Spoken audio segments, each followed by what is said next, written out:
We are back. It's the Joe Holka Show presented by FanDuel. Week 7 plays of the week on the tournament side of things, position by position, guys that might go overlooked in GPPs that can help us get to the top of the DFS leaderboards, plus showing you guys how to use this information to build a GPP lineup live at the end. Let's jump into it, TJ. At the quarterback position, we're talking through your GPP play of the week. We have Aaron Rodgers. He's 7,900 on FanDuel versus this Washington defense that everyone was just falling over themselves to play against last week. But it seems like A-Rod might go a little bit under-owned at this point, right? So what are your thoughts on him? Yep, I'm sure you've talked about all of the other games on the slate. We have a ton of what look like dream spots, right? We got the Rams, we got the Cardinals, Chiefs, Buccaneers. I think all the ownership probably falls there on the passing games. Also, maybe on the running backs a little bit there because we have a lot of really big favorites. But what we've seen, I mean, go back to last week. This situation kind of reminds me of Dak last week. Dak was in the winning Sunday Million lineup. He was 4%. Cowboys had a really good implied point total. Wasn't the highest on the slate, just wasn't a spot people were excited about getting to because they probably just didn't really know who to stack him with. Rodgers, I mean, people know to stack him with Devontae, but he's just going to kind of fall by the wayside because he's sandwiched, if we look at salary on FanDuel, sandwiched right between Stafford, Brady, Tannehill. Tannehill's, I don't know if you've talked about Tannehill, he's going to be popular just because he's opposite Chiefs, whatever you think about Tannehill in the passing game. So you're going to get Rodgers probably at sub 5% ownership. I think as many as 8 quarterbacks could be more popular than him on a slate that only has 10 games. Washington, like you said, if we adjust for strength of schedule, 4-for-4 schedule, that's fantasy points allowed, last in that category against quarterbacks. Teams are throwing at the 3rd highest rate in neutral game script against Washington. They're allowing the 5th most fantasy points per attempt, so the efficiency's there. And Rodgers, people, I mean, just because he's not blowing the doors off of offenses off of defenses like he did last year.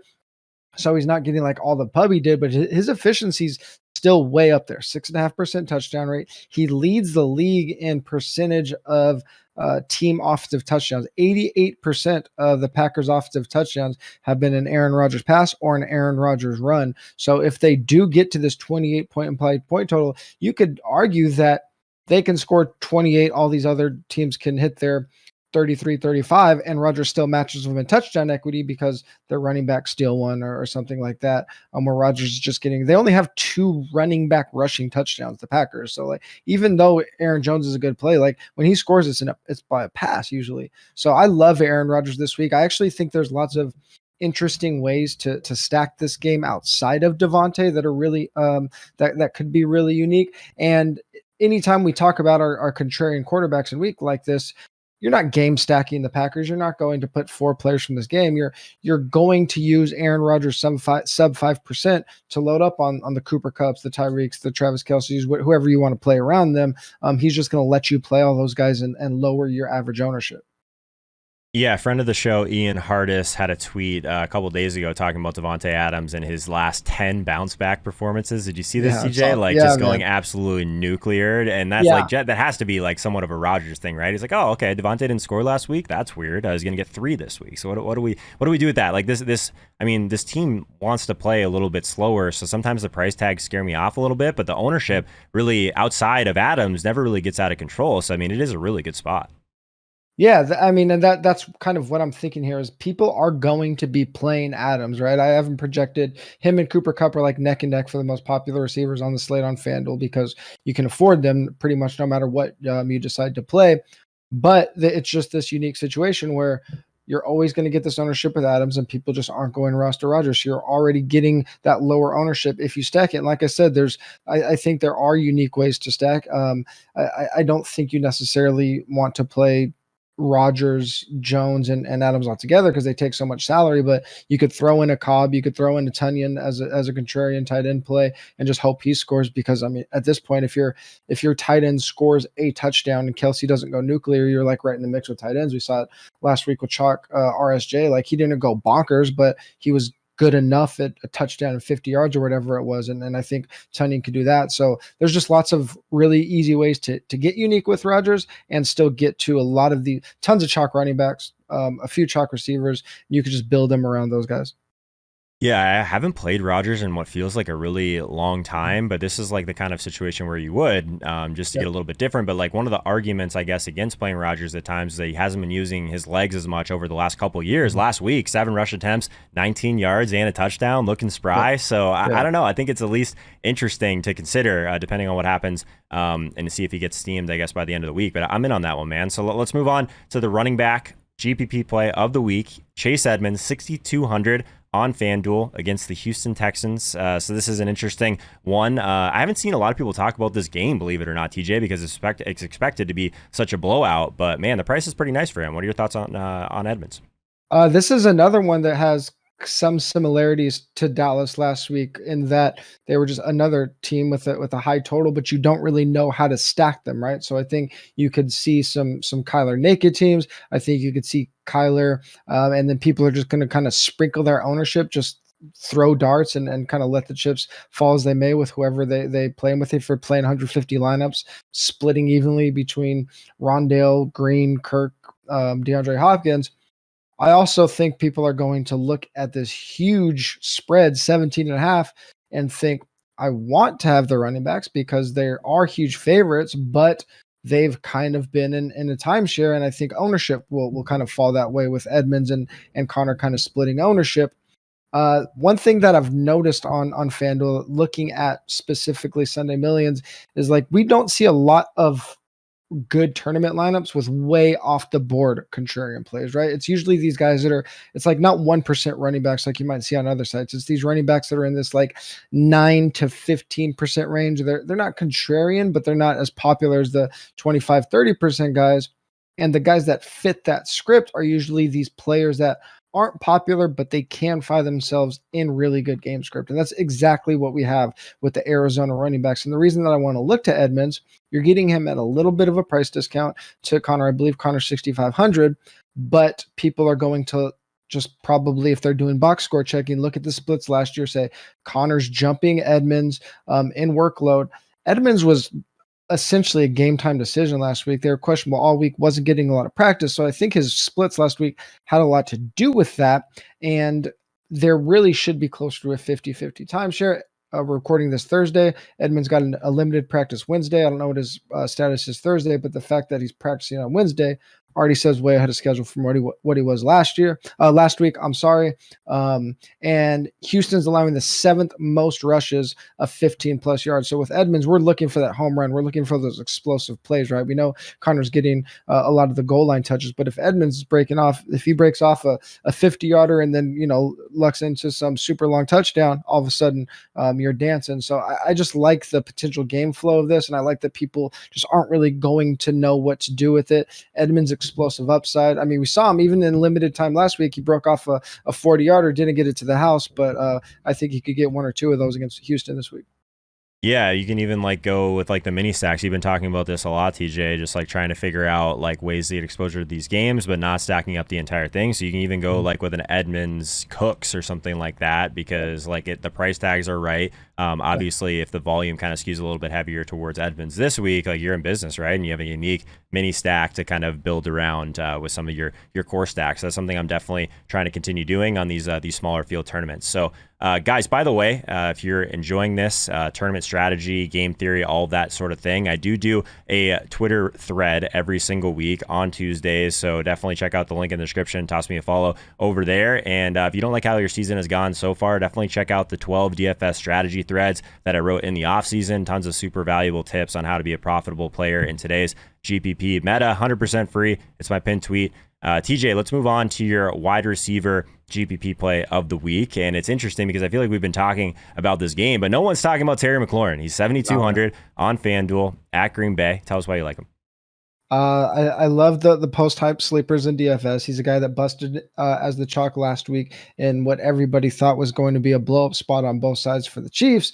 I actually didn't love the spot for Washington last week. I like it a little bit more this week just because I don't know if the Packers come in, and even though the Chiefs didn't like blow the brakes off of Washington in the first half when they kind of started rolling in the second half, and Washington just didn't really play well against the Chiefs. But I think this is a spot where we've seen so much usage on Terry. It was talked about so much last week. He's near the top of the league in weighted opportunities, third in the league in air yards per game, near the top in target share, air yard share, however you want to split it up.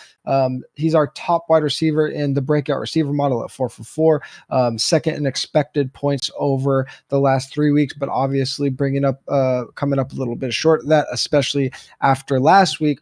And Green Bay, they're still playing with that depleted secondary. They're a team that we've been wanting to attack with our receivers. We saw what happened a couple of weeks ago without Jair Alexander against the Bengals and Jamar Chase. In those 2 weeks, they've allowed 7 completions of 15 plus air yards. That's the 5th most in the league. If they're playing anybody except the Bears last week, it's probably way higher than that. They missed a couple opportunities. Chicago did against this secondary on some plays that were broken or close to being broken. They just couldn't complete them. And I like Terry McLaurin because you can use him if you use him in an Aaron Rodgers team, like I talked about. Now you're getting like 2 guys in your main stack sub 10%, one of them sub 5%. It lets you do pretty much anything you want with the chalk elsewhere, or you don't even have to stack the whole game if you don't want to put 3 players of equity in this game and you want to load up on other games. You could run Terry in a mini with either Devontae or Aaron Jones. I think they're both going to be popular plays, both relatively high salaries, so you can really offset that high ownership of Adams or Jones with Terry, and you don't have to include Aaron Rodgers if you don't want to. And even though I do think this game will stay close-ish just because I don't trust the Packers secondary, they are favored by 7.5, so garbage time still matters for our pass catchers, especially for our primary receivers, right? And Terry McLaurin could just end up being, he could be this week's. I talked about similarities to Cowboys last week. Maybe he's this week's CD. That would be nice. I'm in on that one. He's like you said, he's top 5 in weighted opportunity rating over the last 4 weeks, and 7,200. These guys that everyone's on the week before, yet are going to come in like sub 10% the next week, and we know they have talent. Like the ceiling is there, so I'm in on that. I actually like. You've talked me into this game a little bit more than I originally was on it outside of Adams, so definitely going to kind of go back to the drawing board on that one, I think. Yeah. I think it's such a good game to target specifically on FanDuel because Rodgers isn't that cheap. He's like cheaper than the top tier. McLaurin isn't that cheap, but you can, like on FanDuel, we tip to be contrarian with not super expensive guys, but higher price guys. And then you could still load up on your studs elsewhere. I just think it's a really, really good way to be unique this week. GPP tight end play of the week. We have TJ Hawkinson. He's 6,200 on FanDuel at the LA Rams. I'm not sure if we're going to be attaching the revenge narrative of Jared Goff to this one, but Hawkinson as a one-off. TJ, talk me into it. Yeah, they talked about, the Lions did earlier in the week, about shaking things up. I think that Goff is still, I think he's set to play. I think if he was going to get sat, we would have heard by now. But this is one of those games where we're going to have so much ownership on the Rams. Stafford, I mean, I don't know how Stafford's ownership is going to fall just because we have so many good quarterback plays this week. I think he'll still be in like that 8 to 11% range in large field stuff, which, is still relatively high for a quarterback. He'll be top 4 or 5, but you're going to get a ton of ownership on Kupp. You're going to get a ton of ownership on Darrell Henderson. You'll get some on Woods. I think I'm not sure how Swift will play it. I think he'll still be somewhat popular just because he hasn't needed positive game script. But if people are stacking this game, I don't think there's an obvious bring back on Detroit, even though Hawkinson has been like early in the year, the guy that we wanted him to be. The last few weeks hasn't been. 5th in expected fantasy points per the 4 for 4 breakout model over the last 3 weeks, but 20th in actual fantasy points per game among tight ends. He's been dealing with some injuries, but the usage is still there. He correlates with the Rams opposing passing game. I like having my tight end, like it's really hard to figure out tight end if you're not playing Kelsey or Andrews. So why not just correlate your tight end, right? So if you're stacking this Rams game, throw in the correlation. I think if people do a lazy tight end throw in with this, it's going to be Higbee because he's on the right side of it. So switch it up, go to Hawk. And then Hawk he just has this interesting, it's early in the year. We only have a 6-game sample, but his correlation with opposing quarterbacks 0.43 per the 4-4 correlation tool. On average, tight ends and opposing quarterbacks have almost no correlation league wide. Just usually it's the primary wide receiver with the opposing quarterback. Hawk is kind of that primary guy, so it kind of makes sense when you think about it.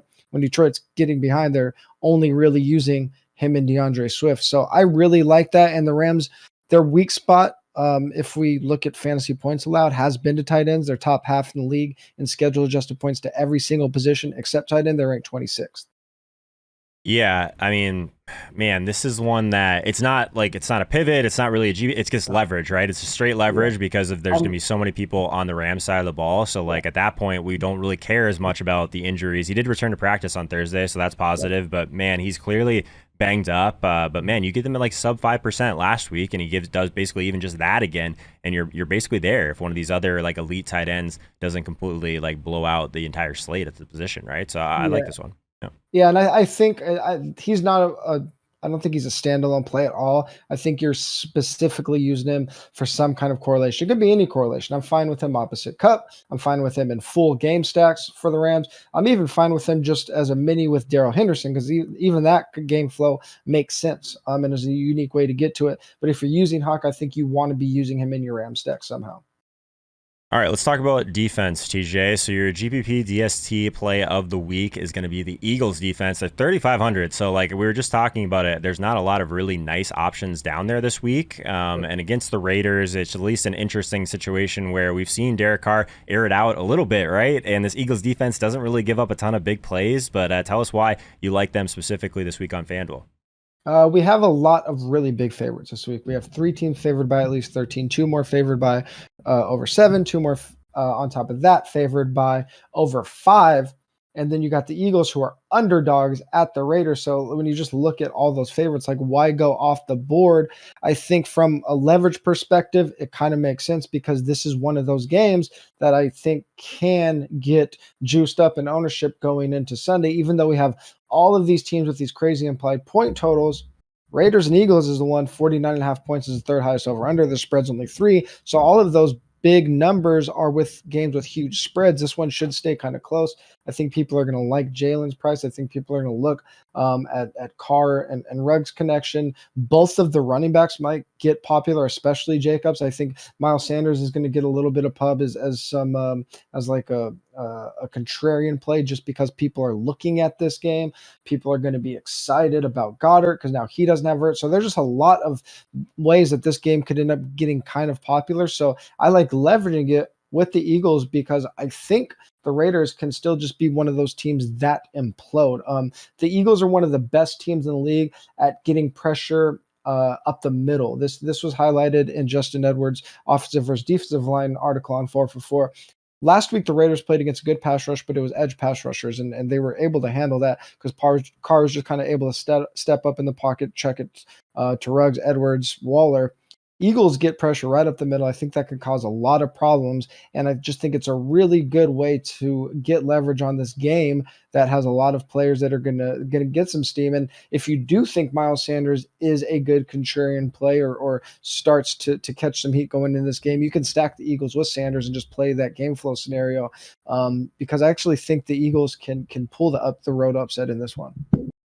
Yeah, even just like the price pivot aspect of this is interesting because like early ownership has the Giants up there like above 10%. We have like the Green Bay just a little bit more expensive. They're 10% or so. So I don't mind the idea of just like kind of going in the middle of that at a defense that's going to be like sub 5%. So I like that quite a bit. All right, everyone out there, you guys know at this point, now that we've heard from TJ, I want you guys to pause this video. Let me know in the comments your favorite Week 7 tournament play. TJ, want to build the FanDuel team with me?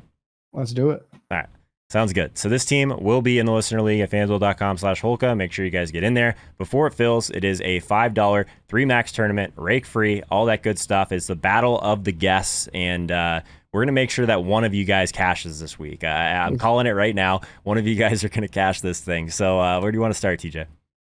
Let's kind of go with that idea of building around Rodgers and getting that low ownership on our stack, and then trying to build around some of these more popular games. Okay, so do we want to go like Rodgers and then like a premium Adams McLaurin? Do you want to get maybe a cheaper option with Rodgers? What are your thoughts on, I guess, like the Green Bay side of it first? Yeah, let's. I mean, I don't think your Rogers isn't the spot to get cute. Hmm. Everything's going to Devontae, so I think it's Rogers, Devontae, and then the decision is just bringing back with McLaurin. I'm not I think I probably like McLaurin a little bit more as a mini, like with just I don't know if I want to put that much equity in this game. So let's just start with Rogers and Devontae, and See if if we get there. maybe if we have room to get to, or if we like getting to Terry, we'll go there. Okay, so what I'm gonna do though, just so that we have a better idea of where we're at with salary, we already talked about a cheaper defense, right? So let's just throw Philly in there for now. Okay. And with like how expensive Adams is, we have 6,600 the rest of the way. So is there like a cheaper like value option that you're on this week that we kind of like get a little bit of salary relief here? Let me look at the running back position. I think probably, well, he's not that We have like cheap. Sanders is 5,900 if you wanted to put him in as a placeholder as well. Like outside of that, like we could go McKissick on the other side instead of Terry McLaurin. I know there was a couple people talking about that in the chat that I kind of like that. But I don't know. I might have some biases there because I played some McKissick last week in stacks. So Yeah, I don't want Leone roasting me for playing McKissick on yeah, FanDuel. man, So you can't maybe do it. It's we'll on FanDuel. Even if he touches the ball 15 times, it's a terrible play. maybe we'll hold off on that. Let's throw in that you said Eagles and Miles Sanders. Mhm. Yeah, let's throw in Eagles, Miles Sanders, and then I think I'm kind of hitting the lock button on Daryl Henderson, like in a lot of my lineups, especially single entry stuff. So I mean that makes with Eagles, Sanders, and Rogers, that makes us pretty. That kind of takes care of our sub 10% guys. Actually, what do you think about Sanders ownership this week? Um, It seems like he might end up being like the cool kid play because the price is perfect and he just hasn't Yeah, really got much steam before. And like we've seen upside there in the past, but like my concern is that this usage is just like so low that we would no, need it to like really change for him to be like a viable asset for us. I guess like I'm kind of circling around this as well because over at Run the Sims we were basically running this slate 10,000 times and the fourth highest guy in the optimal lineup is Miles Sanders, fifth highest at 5,900. So maybe it's just a price thing for him. yeah. Like I mean, you are seeing him like end up in the optimal ton. yeah. I mean, he saw. I mean, they're using the running back so little that like his share splits are not like they're skewed 84% 2 weeks ago, 92% last week, but that Mhm. equates to 16 and 11 touches. But still, like I think even if he has the cool kids play, like you say, I think it probably equates to like maybe like 14% ownership, which is still Yeah, fine if you're pairing him with Daryl. So I actually think that's kind of like right in that wheelhouse that you want to be on your RB2 if you're playing a whatever 25% Henderson. sure. Do you think that we can get Hawkinson on the other side of Henderson, or would you rather leave tight end open for now? I'm always trying to like figure out Um, ways to correlate it somehow, right? I think I want to be correlating at least one of my running backs. Let me see the tight end salaries because Hawk is kind of he's not Hawk is expensive, but he's not 6,200. cheap. Yeah. So he's But if you have Philly defense, maybe not with Darren Waller on the other side of that. I don't know. Just talking out loud.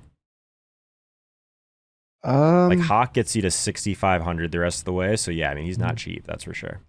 yeah, let's hold off on Hawk because I think if I am going with this build, I do want again I'm going to be contrarian on You can always add Bob Tanya to it. 5,100. If you just want to add, I mean, yeah, we're talking about correlating our stacks, right? He basically yeah. gets you like another one of those value options, and if he scores a touchdown, you're there. Hmm. Just a thought. Well, I'm yeah, not gonna pressure you. This is your team. yeah. Let's I want to. I feel like I'm going to probably need to save a little bit. You know what? Actually, I want to see what does it look like if we put Mikol in there because I think we need to have pieces of that game, Okay. obviously. So I want to be thinking about the games that I'm building around. 60. I mean, that helps a lot. Obviously, Yeah, 6,700 the rest of the way now and with then Hardman in there. AJ is at what does it look like with AJ as well? Yeah, he's like 7K, so 60. Yeah, I mean, if you wanted to go with AJ Brown, McCole Hardman, Mini, like you can kind of do whatever you want from there outside of Yeah, like the top of the top end. yeah. I like that. I actually like that a lot. And then what does that leave us with in terms of position and Tight end salary? and flex. Tight end and flex. Mm-hmm. If we throw in, let me see. Oh man, if you play Kelsey, you're all the way down to 5,100. That's exactly what I was thinking. You're in my Yeah. mind. What happens if you play Daryl Williams? All right, if we get in Daryl, what are your thoughts on Daryl? Because like everyone just wants to say that like he's like almost a better role than CH in some ways. Like if he had the name tag on him, like he's the one that's been scoring touchdowns and he's just getting different usage than we thought. I don't know if I really expected him to be that much different type of usage though, but he's not free anymore, 6,700. So it's a weird play. Is he 67? I mean, he got 24 touches last week. Mhm. Like that's crazy. 4 targets, 3 touches inside the 10-yard line. You could play Hawk at that point if you did go there. So just throwing that out there. How much is that? So you have 6,600 left. left if you play Daryl. So Hawkinson, you'd be leaving like 400 on the table essentially. All right. Let me just look at the guys above Daryl because I think probably if you go up a little bit, you could still play like Goddard, Kyle Pitts, all of those guys, Sal Higbee. So if you go over 6,700 at running back, you have Josh Jacobs, Leonard Fournette, DeAndre Swift, Joe Mixon, Chuba Hubbard, those type of guys. Yeah. Let's go with the Hawk and get up because we already have AJ and Mecole. Mm-hmm. So let's go with Hawkinson and move up off Daryl. Okay, so if we go Hawkinson in there, that gives you 7,100 left. So you could play Swift at that point and just do like a little bit of a bigger mini, just like a little heavier on the Detroit side, I suppose. Yeah, I don't think I want to go super heavy on the Detroit side. You know what? As 13-point favorites, I think I'm actually fine playing for net there. Okay, I like that.